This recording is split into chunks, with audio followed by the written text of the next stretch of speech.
Well, hello and welcome to Movement Church Online. I'm Chris, I'm the pastor here at Movement Church, and we're so glad and honored that you made the decision to join us on this Sunday, the first Sunday in February, if you're watching on Sunday, or you're joining us later throughout the week. We're so glad that you're taking some time out of your day to join with us, to study the Word of God, to worship together, to engage in what God has for us as a church. And so today I'm so excited that you're with us because today is part 3 of our series, Dots. We're talking about how life connects, that life is not isolated, but life is connected. And today, we're talking about some of the principles and how we engage with the principles of life. And so today, if you find this content, I would love for you to share this with someone. So share it on Facebook, send someone the link on YouTube.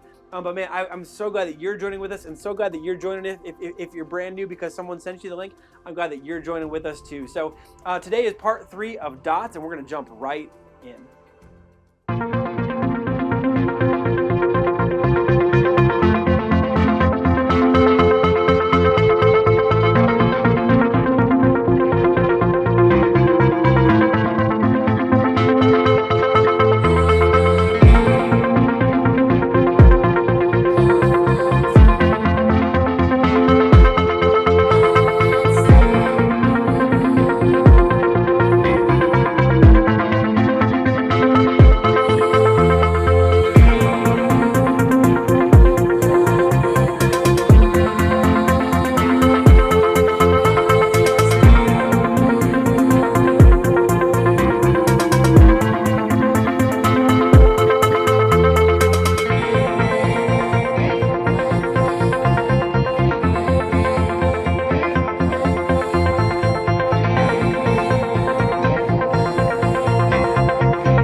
Well, today I want to start by telling you a story of a time where Jalen, who is my wife, but was at that point my girlfriend, when she sounded a lot like the Bible. Now, to get started, I want to let you know there are a number of things that I am actually pretty good at. Like, I feel like a lot of times I'm telling stories where I'm failing at something, or something does not go of something that I didn't do particularly well. And today is another one of those. But plumbing is not one of those things that I am good at. So in 2010, I bought my first home. It was a big boy decision. Very exciting time in my life. It was built in 1984, so it was younger than me, which was exciting. And shortly after I bought the house, Jalen and I started dating. Yeah, I guess you could say she's a real home digger. She was only in it for my 1,200 square foot house in Alamogordo that very much seemed like it was still living in 1984. Anyway, so I little by little start replacing and updating things that didn't work or weren't in great shape, or just we're really out of date. And one of the things that I needed to replace pretty quickly was the kitchen faucet. It was old, it was drippy, and at times it was leaking out the back, so it needed to be replaced. So I ordered a new one from Amazon, and I thought it was a pretty nice one that had like a pullable handle so it could be flexible. It was going to be great. So I wait 3 days, and the package arrives from Amazon, and I get home from work, and I got home from work the same time that my roommate Lance got home from his job. Lance at that point was 19. He's actually preached here at Movement Church because he's an awesome pastor now. He actually has my old job in Alamogordo. So when we saw the box, I said, "You ever installed a faucet before?" And he said, "No, have you?" And I said, "No, maybe if we work together, we can figure it out." And so we open everything up, put the instructions back in the box where instructions belong, and we got to work. Now, the first thing we did was unhook the old faucet. Now, if you're thinking the first thing should have been turning off the water, you would be right. That's not the first thing that we did. And it turns out it's actually a lot harder to turn the water off once things are loose and there's water spraying all over it. That's a lesson that we learned at that moment in time. Especially hard to get the water all the way off. And so after about an hour of work, we finally had the old faucet completely disconnected and the water almost completely turned off. And amazingly, my kitchen floor had turned into a slip and slide. It was just covered in water. I was covered in water. Lance was covered in water. So Lance looked at me and said, "All right, well, what do we do next?" And I kid you not, I said, "You got a swimsuit?" He said, "Yeah." And I said, "Me too. I think we should both get our swimsuits on because we're getting soaked." So Lance went to his room and I went to my room, and we both got our swimsuits on, like plumbers do. And we came back ready to tackle the rest of this project.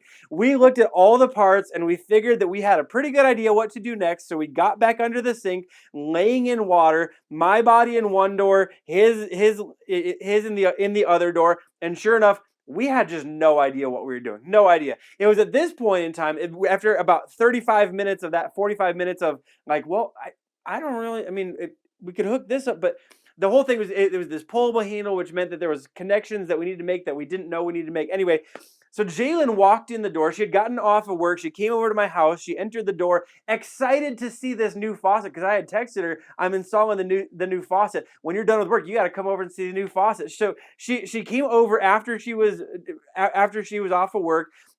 Yelled to ask where we were. She came into the soaking wet kitchen, wondered why her shoes were wet, where she saw me and my roommate, who was also her second cousin, in our swimsuits, soaking wet, trying to figure out how to install a faucet. And she had this incredible question, guys, like, what is happening here? And so we explained where all the water had come from, why we were in our swimsuits, which sounded a lot dumber trying to explain to someone who wasn't involved in the original decision, and how we were surprised it had taken this long and gone this badly. And Jalen asked this annoying question, like I should have known something was up when she asked this question. Well, where are the instructions? Like that could solve anything. Like that could solve anything. We told her they were in the box, and then she asked, "Did you read them and then put them back in the box?" She was being really sassy for someone who I'd only been dating about 2 months, okay? So she got the instructions, told me I should go get towels to dry up all the water, told Lance he should change out of his swimsuit. And before I had all of the water dried up, Jalen had the faucet installed, okay? Now here's what had happened. I had fallen prey, or let myself fall prey, to a very important life principle. It wasn't the first time I fell to this one, and it certainly hasn't been the last one, and it wouldn't be the last time, this year. Anyway, so here's the principle here at the start. If you don't know what you're doing and you don't read the instructions, you're going to screw things up. Now, I'm sorry to all the guys whose wives just looked at them with death stares. I just want to let you know, guys, I'm sorry about that. But guys, I'm also trying to save you some time and save you a future marriage fight. And probably and like that's just a thing. If you don't know what you're doing and you don't read the directions, you're going to screw things up in the future. Chris, in the future. People in the future, if you don't know what you're doing, read the directions, okay? Anyway, to quickly review where we've been in this series, life's dots are not isolated, they are connected. And if we want to make wiser decisions and wiser choices in the course of life and relationships, our career, our finances, whatever area, we need to understand that wise people understand, but they do more than understand.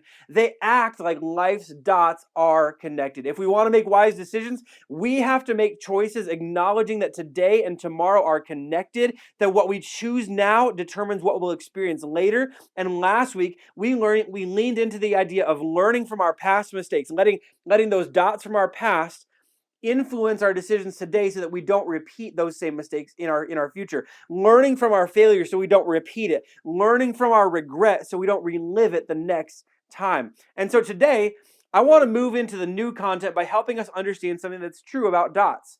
And this is going to blow your mind when I say this. So I just want to let you know, you need to, if you kind of tuned out, you need to tune back in. If you checked out, check back in, because this is really big. This is a big deal. Okay, dots that always connect. Always connect. Okay, I'm going to say that again one more time real slow, because I know some of you didn't get it. Dots that always connect. Always connect. You're like, whoa, Chris, let me get a pencil so I can write that down, that kind of wisdom. That's going to help me make better decisions moving forward. I get it. It sounds underwhelming. Let me try to provide some clarity. Dots in life that always connect, they connect no matter who you are. Dots that always connect in life, they connect no matter how much education you have. Dots that always connect in life, they connect no matter how much money you have. They connect no matter how much desire you have to make them not connect. They connect no matter how much you pray. They connect no matter how physically healthy you are. Everyone clear on that? That dots that always connect, they connect no matter who you are, no matter what you have, no matter how much desire you have, that there would be that these dots would not connect. Dots that connect, dots that always connect, always connect. In other words, there are certain dots in life that always connect no matter what else is going on. See, these dots that always connect are better known as principles. Matter of fact, on the count of three, could I get all of us watching today to say principles? Ready? 1, 2, 3.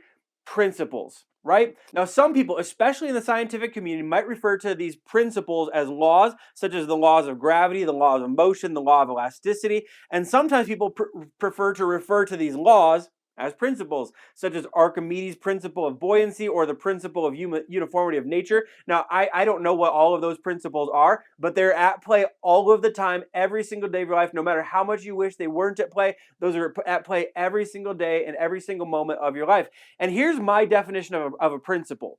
A principle is a fundamental truth that does not change depending on time, place, or circumstance. A principle is a fundamental truth that does not change depending on time, on place, on person, or on circumstances. These are unchanging things of life. A principle is an unchanging fundamental truth of life that doesn't change for you, doesn't change depending on time, doesn't change depending on the place where you are at or the place that it's discovered at, doesn't change depending on the circumstances of life. And now you might be wondering what this all has to do with our dots and making wiser decisions. And here's where we make the connection.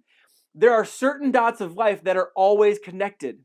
There are principles of life. The connection between these dots, the connection between these dots is as established as the fact that what goes up must come down and that denser objects sink in less dense liquids. And there's a desire in you, like there's a desire in me, that whenever there's a conflict between the principles of life, these unchanging fundamental truths, that this is how it always works, this is what's always true, this is what's always wise, this is how relationships always work, this is what should always matter the most. This, like, when there's a conflict between what is always true and what I want, there is in you, like there is in me, a desire to violate or find an exception or find a workaround or find a way to push through or act as if what's always true is not true now. Does anybody know what I'm talking about? That, yeah, I know this is always true, but that pushes back against what I want to do right now. And so because there's what I want to do right now, and it's in conflict with this thing that's always true, I try to work around, I try to find an exception, I try to find a workaround, I try to find a work through, I try to figure out a way where this doesn't apply to me right now. I try to find a way to break the principle so I can get what I want right now. I try to find a way where the principle isn't true. I try to find a way where the principle has someone else has found a workaround for the principle. That's in you and it's in me. And Solomon knew that it was in him and in his sons too. So at the very beginning of the book of Proverbs, Solomon writes to his sons that this whole thing, this whole book of Proverbs, it's not ultimately about Solomon, it's about them. It's him passing on to them the wisdom that he has gleaned and picked up and discovered, in some ways been handed to him by God over the course of a lifetime. So he's saying, pay attention, pay attention, pay attention. There's a lot of wisdom in this book. There's a lot of principles in this book. And then he makes this odd turn right in the beginning of Proverbs 1 to describe the way that wisdom presents itself to people. In Proverbs chapter 1, starting in verse 20, he wrote this. He said, "Wisdom calls out in the street.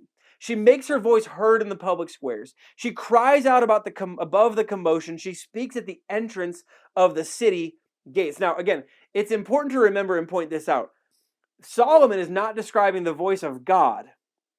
Solomon is describing the voice of wisdom. Interestingly, Solomon says wisdom is calling out in the street. He makes her voice. Now, Solomon, interestingly, made the voice of wisdom a voice of a woman. Now, some of you ladies out there, you're poking your husband or poking your significant other in the side. So you're like, see, wisdom's a she. Okay, but more interestingly, wisdom's calling out in the street.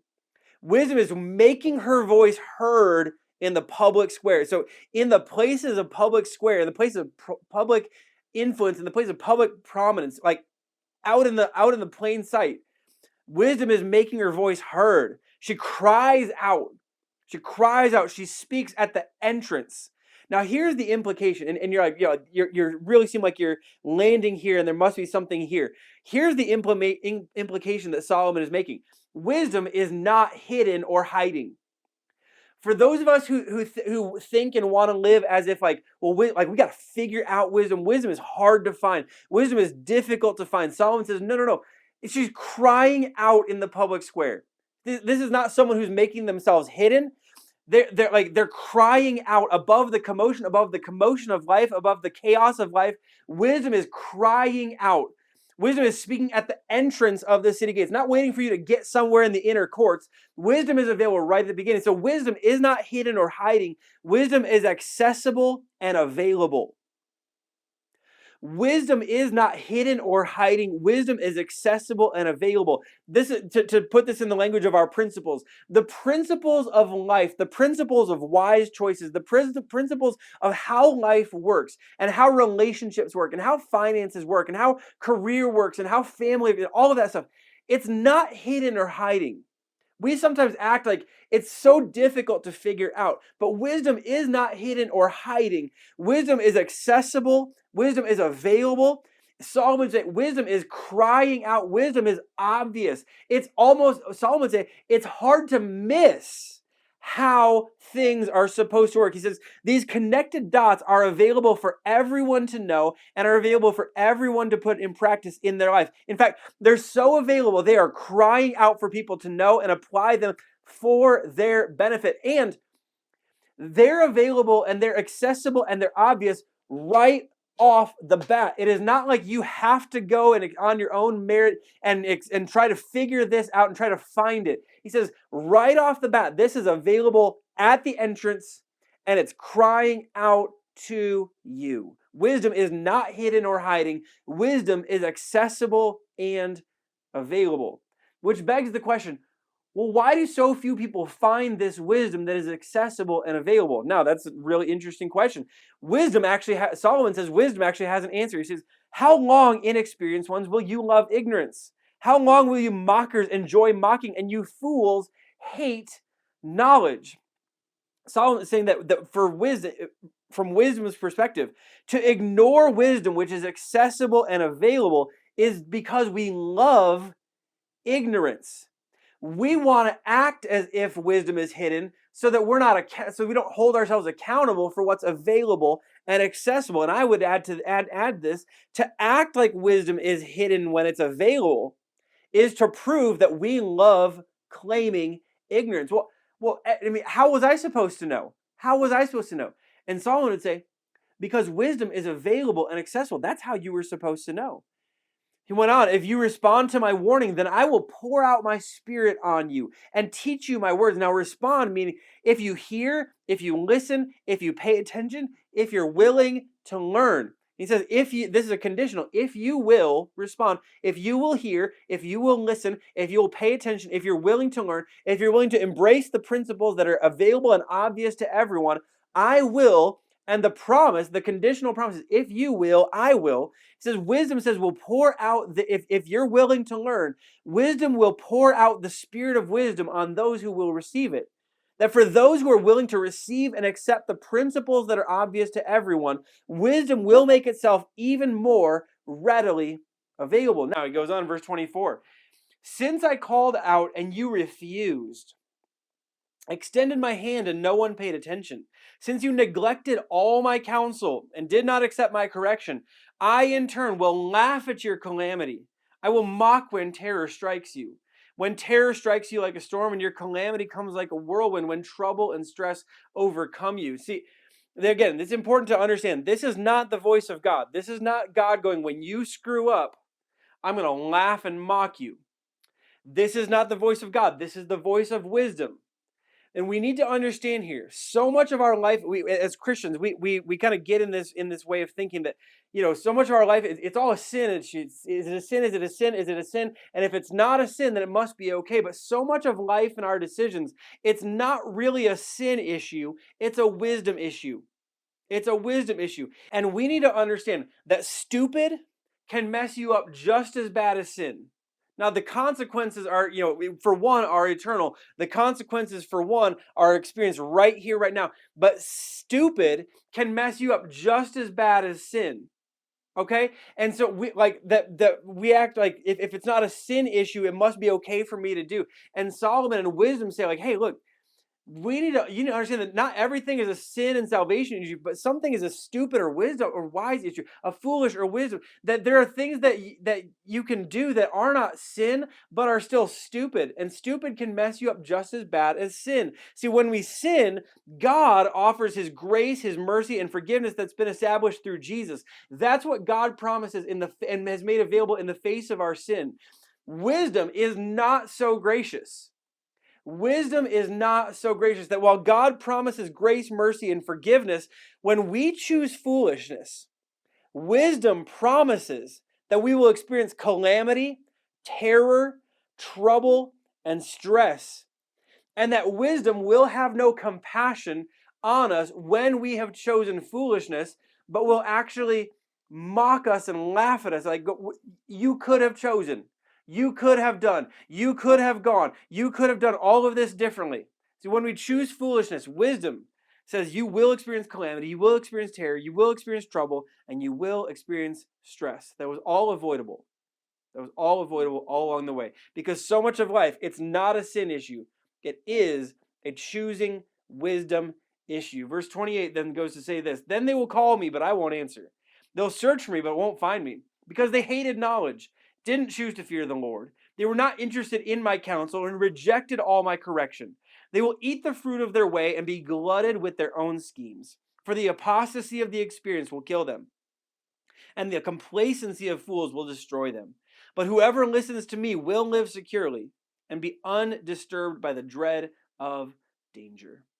See, here's the principle again. That like we're going, okay, well, that's wisdom talking. Wisdom is saying like there's some things that are obvious, some things that are available, wisdom that is available, wisdom that is accessible. It's not hidden, it's not hiding.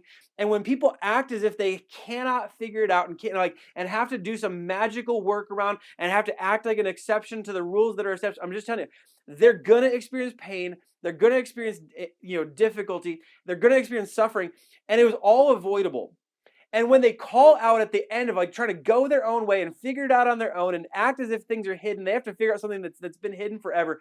He's like, that like when they call out to me, they won't even be able to find me in that moment in time. And all ultimately, like what Solomon is embodying here for us is this simple truth that's so difficult for us to wrap our minds around because we all want to act as if we're the exception to rule and we can work around the principle and we can work around this stuff. But here's the simple truth that when we try to break a principle, we only end up breaking ourselves.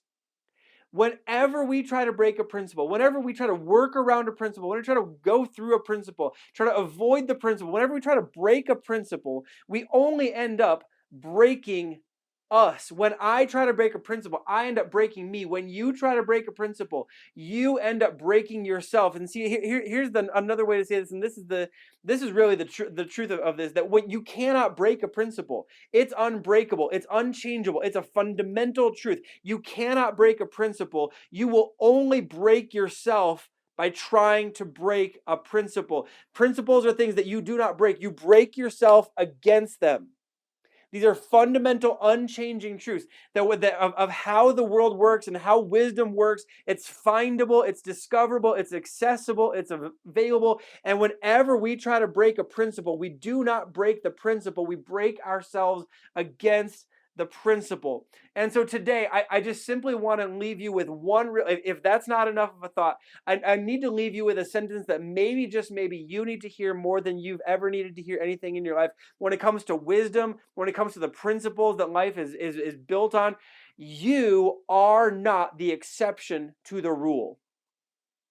You are not the exception to the rule. I am not the exception to the rule. You are not the exception to the rule. That whatever the rule or principle or truth or wisdom or whatever it is that you, or laws of life, whatever it is that you want to call it, I just want to promise you, you are not the exception to the rule. Matter of fact, maybe we need to make this a little bit more personal. That you need to say this with me. Say, I am not the exception to the rule. On the count of three, ready? 1, 2, 3. I am not the exception to the rule.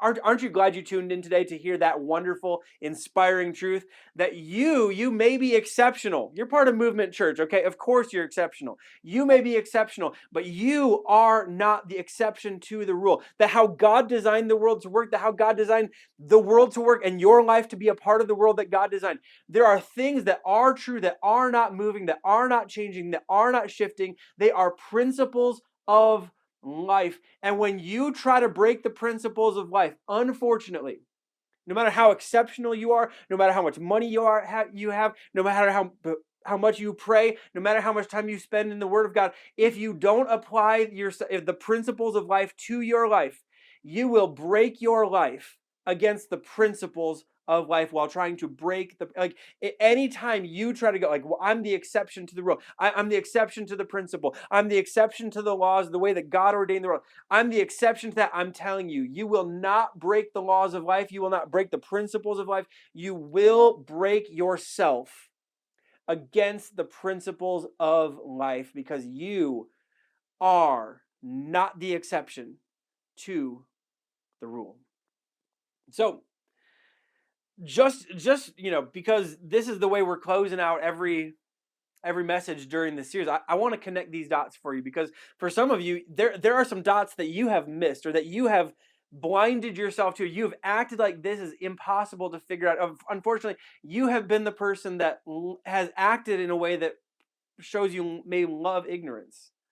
And instead of that, today we need to understand there are some things that in His Word and in life God has made readily available and accessible to us, and we need to live in response to what is readily available and readily accessible. And so I want to share 5 principles today that you may be ignoring, that if you ignore them, you will not break the principle, you will break yourself against the principle. The first one is the principle of equal yokes. Now, if you've been around church for about 5 minutes, or especially if you were part of a church as a single person, you have heard the verse that talks about do not be unequally yoked with an unbeliever. And if you heard that as a Christian, what you've always been taught, what we've been so guilty of teaching is that what that verse means is that if you're a Christian, you shouldn't be dating non-Christians.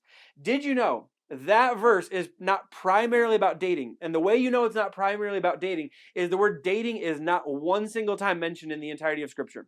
And Paul, when he was writing that, was not specifically talking about Christians who were dating non-Christians. He's like, hey guys, all you Christians who are dating non-Christians, you got to stop doing that. This is about all kinds of relationships in life. And here's the principle. You can only partner with people who want to go to the same place.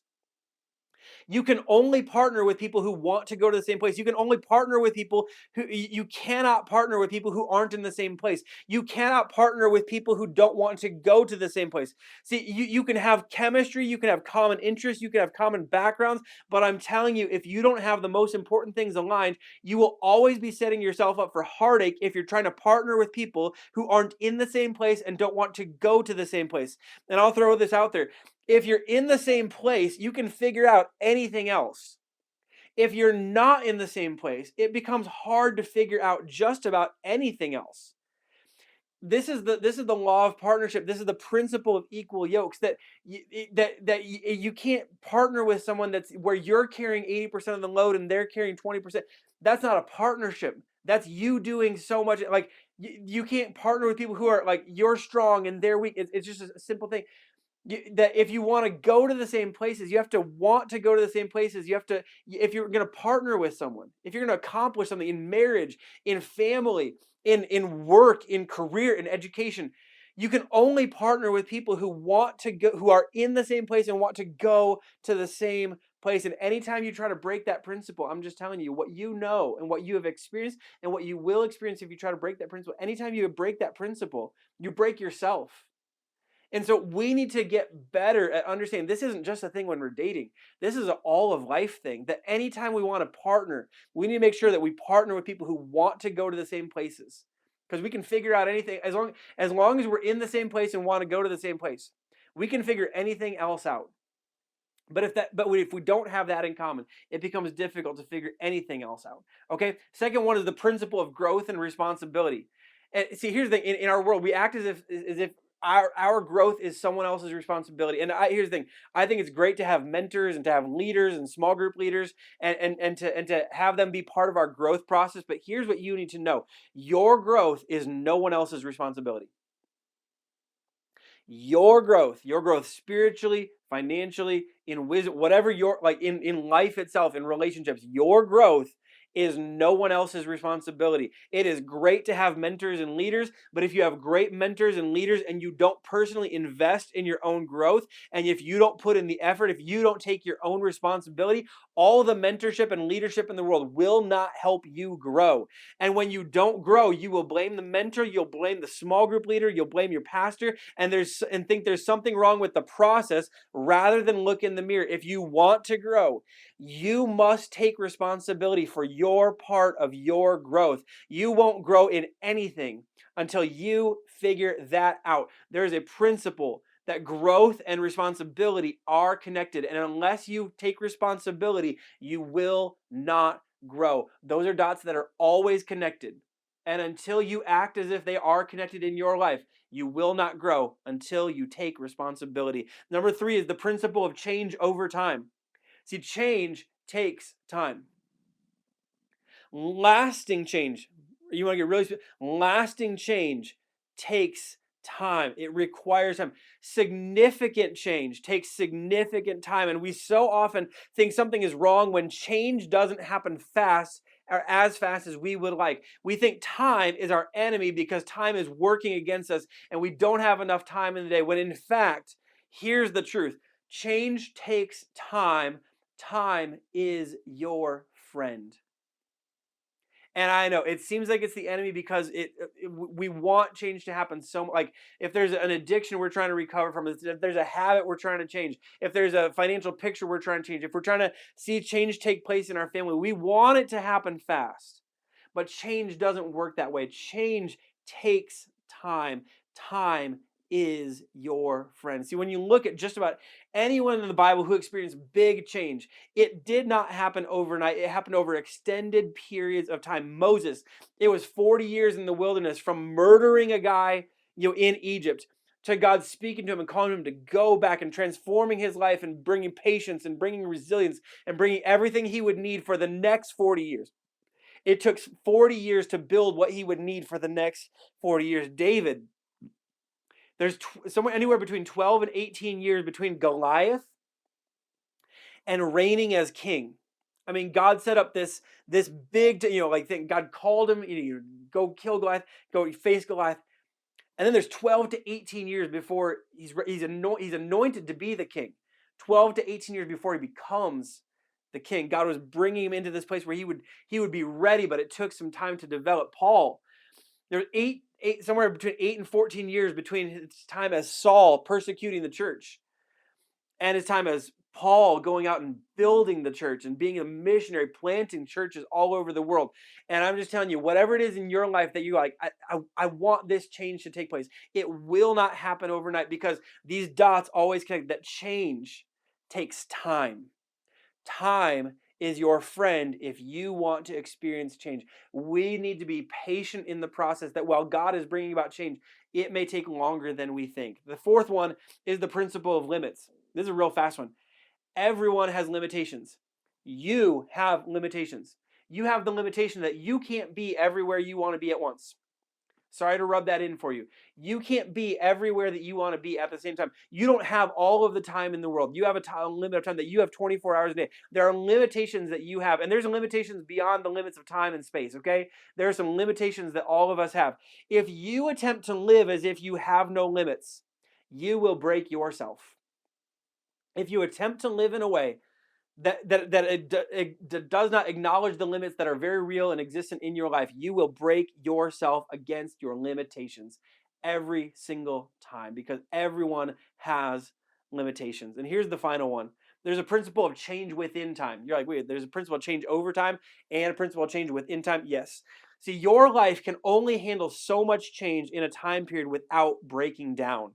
There's this interesting work that's been done a number of years ago by a team known as Holmes and Ray, and they put together a scale of changes that bring major life stress. It's called the Holmes and Ray scale of life stress. Their hypothesis is that if you keep your change in your stress number to a certain point, you have a low chance of stress-induced health breakdown. Their number was 150. If you have anywhere between 150 and 300, you have a 50% chance of health breakdown in the next 2 years.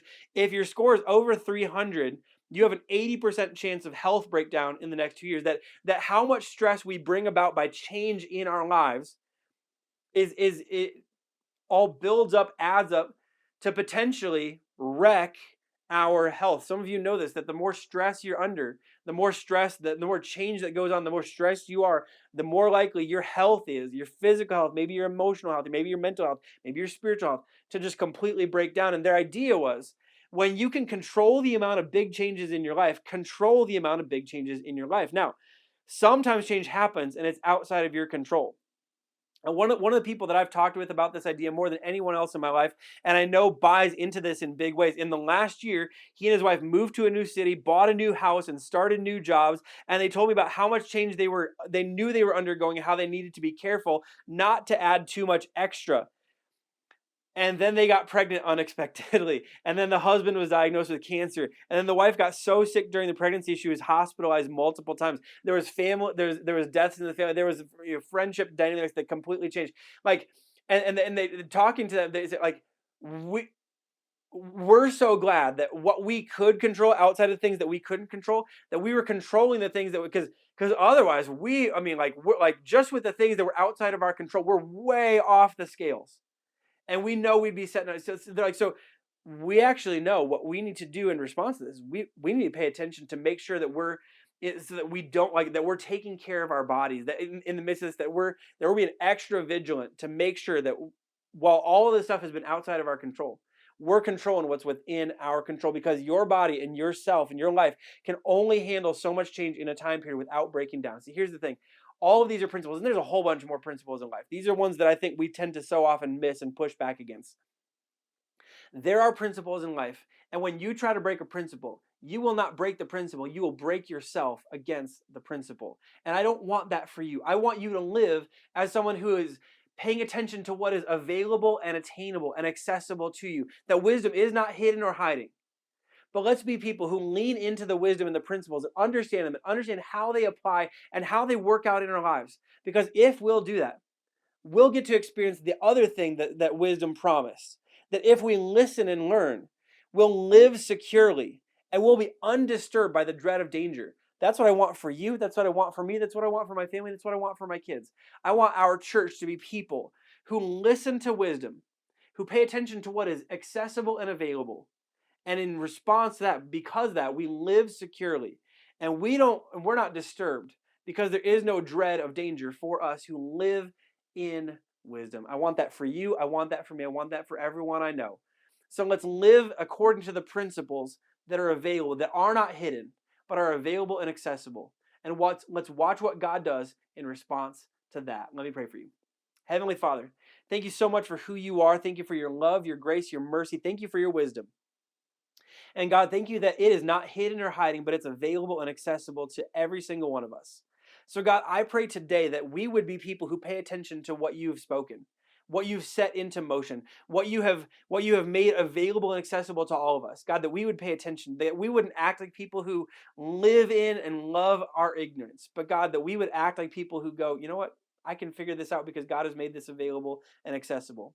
God, help us to do that. And God, in response to that, help us to live in your security. Help us to not break ourselves against your principles, but help us to live in security.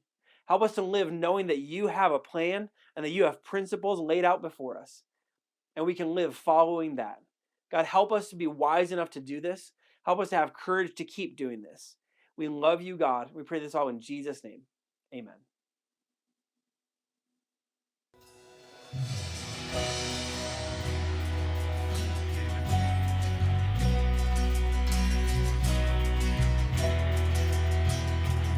Sing it out. We have this confidence. We have this confidence in Jesus. His blood has brought us into freedom. There is no other that can save us, 'cause we know, yes we know, is Jesus. He is always with us, faithful and true. In our weakness, He is bringing us through. The highway through the valley, a promise through the rain. He is always with us, faithful and true.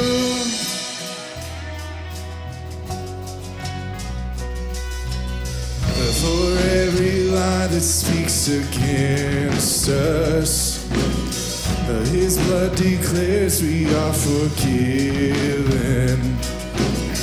There's only one who never fails us, 'cause we know, yes we know, He is Jesus.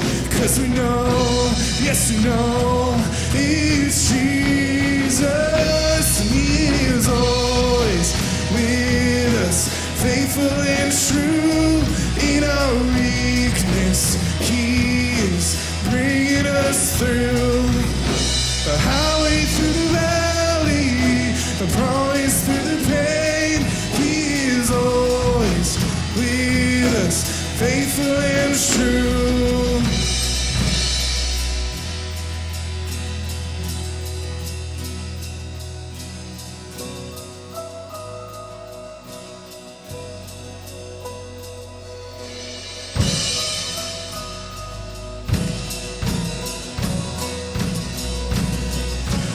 What could come against the love of Jesus?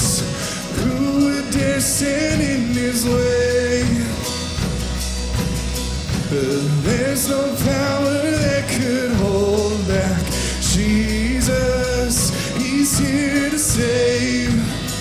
He's here to save. What could come against the love of Jesus? Who would dare stand in His way? There is no power that could hold back Jesus. He's here to save. He's here to save. He's here to save. He's here to save us always. With us, real and true. In our weakness, He is bringing us through. A highway through the valley, a promise through the pain. Is always with us, faithful and true.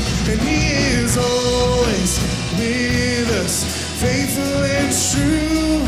In our weakness, He is bringing us through. A highway through the valley, a promise through the pain. He is always with us, faithful and true. And He is always with us, faithful and true.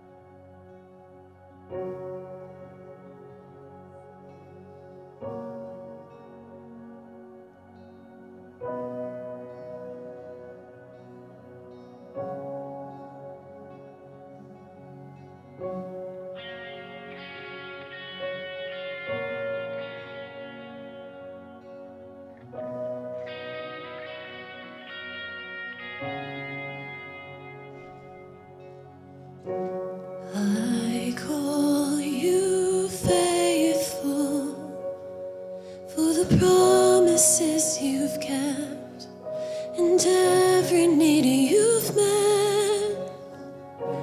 Lord, I'm so grateful you were with me every step, and I never will forget. When I think of how you bless me, how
the blood that washed me clean, for the wrongs that you've redeemed. I know you're able, and my eyes don't have to see one more reason to believe. 'Cause when I think of how you bless me, how your hand has never let me go, never let me go. You have been so good to me, and God, I can't believe how you love me. What a friend you have been, so good to me, and God, I can't believe how you love me. What a friend you have been.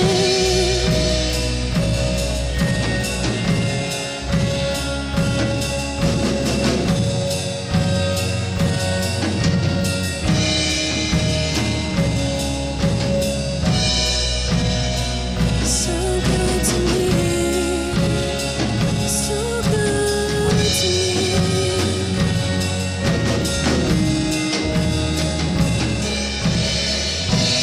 For every morning, for every open door, I call you faithful, and I just want to thank you, Lord. For every mountain, for every time you brought me through, I call you faithful, and I just want to thank you, Lord, for your forgiveness, for how you never turned away. I call you faithful, and I just want to thank you, Lord, for your salvation. You paid the price I couldn't pay. I call you faithful, and I just want to thank you, Lord.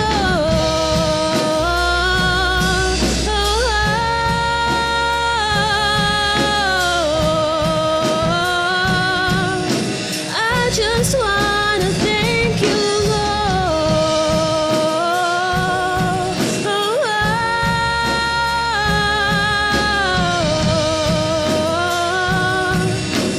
I just wanna thank you, Lord, 'cause you have been so good to me, and God, I can't believe how you love me. What a friend you have been, so good to me. And God, I can't believe how you love me. What a friend you have been. Well, once again, I'm so glad that you joined in with us today. Hopefully you enjoyed our time of worship, our time studying the Word of God. Hopefully you found it challenging, encouraging, hope-filled, and it leaves you a better follower of Jesus because of your time with us as we study the book of Proverbs and learn God's wisdom for us today. I have a few things I just want to share with you to engage with our church beyond this experience. First of all, if you, again, just want to give you one more reminder, if you want to get engaged in a small group, today is the day for you to do that. You can click the link in the description of this video, and it will send you to a website where you can sign up to get engaged and connected in a small group, and you can get growing and get connected in community. We think that's so important. Second thing we want to let you know is if you want to give, we want to make sure you know how you can give. The ways you can are all listed on the screen right now, whether it's on our website, through our Cash App, with our text giving service, or by sending a check to our mailbox. We want to say thank you so much for your generosity that makes so much ministry possible in and through our church. Thank you so much for your generosity, which makes it all possible. And finally, we want to let you know if you have a need, we would love to hear from you so we know how we can be the church for you in your time of need. So if there's a way we can pray for you, a way we can pastor you and be there with you, or if there's a way we can partner with you and be a part of meeting your need, we would love to know so we know how we can be the church for you in your time of need. And that's all we've got for you today. I'll look forward to seeing you next week as we conclude with part 4 of Dots. And until then, have a great week and keep being the movement.